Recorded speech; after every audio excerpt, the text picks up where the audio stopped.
السلام عليكم، شلونكم جميعا؟ إن شاء الله الكل بخير.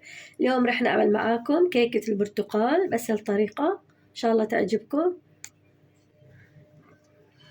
هون معانا 5 بيضات بحرارة المطبخ، كوب ونص من السكر،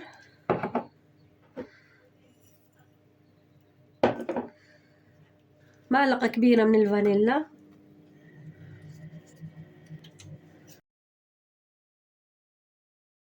برش البرتقال، معلقة ونص، مزيج ما بين البرتقال والليمون. هون بالخفاق الكهربائي راح نخلطهم، واللي ما عنده خفاق تعملونه بالخلاط يصير.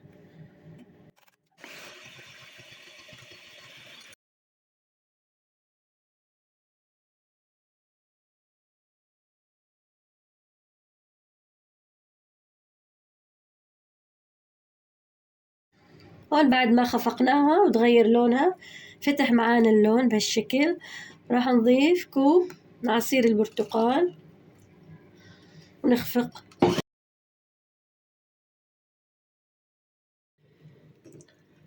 ثلاث ارباع الكوب من الزيت ونخلط. هون بعد ما خلصنا المواد السائلة راح نضيف المواد الجافة. راح نحط النشا، عندي هون 3 معالق من النشا، نحطها على الطحين.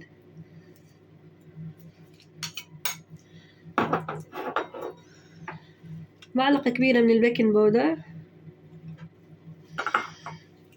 راح نحركهم مع بعض. هون كمية الطحين 2.5 كوب.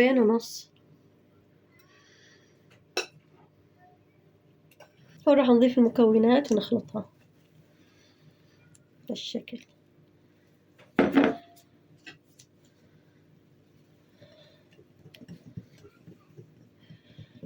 لبين ما يذوب معانا الطحين. هون بعد ما خلطناه وذاب معانا، آخر مكون معلقة من الخل نضيفها بالأخير ونحرك.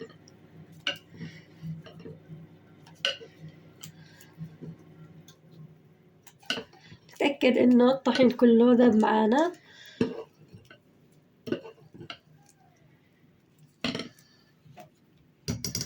هون راح نصبها بقالب، أي قالب عندكم أو بيركس. هون القالب داهنينه بالزبدة، تحبون بالسمنة. راح نصب الخليط بالشكل.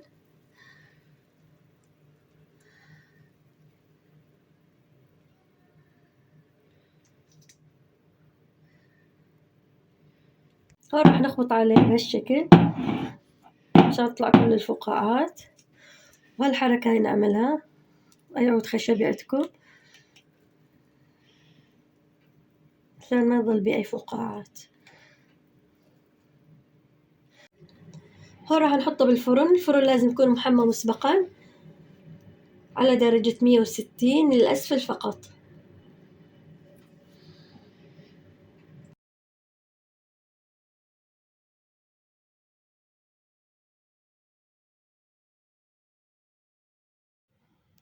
هون بالنسبة للصوص راح نضيف كوب عصير من البرتقال، راح نضيف عليه معلقة من النشا ونحركهم على البارد، وراح نحطهم على الغاز لبين ما يغلي معانا، يثقل بالشكل هذا. نحركه لبين ما يثقل معانا ونزين بيه الكيكة.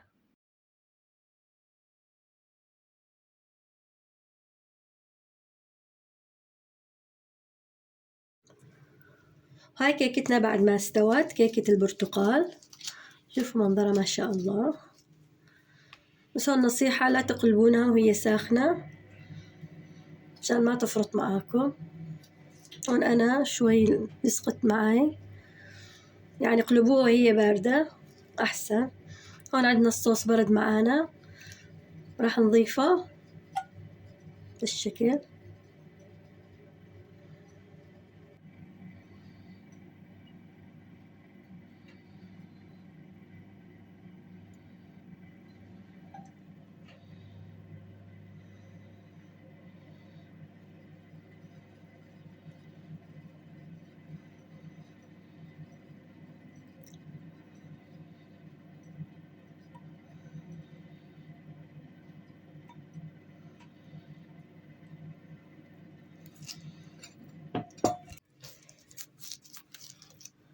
هون بعد ما زيناها بالصوص شوفوا منظرها ما شاء الله شهي.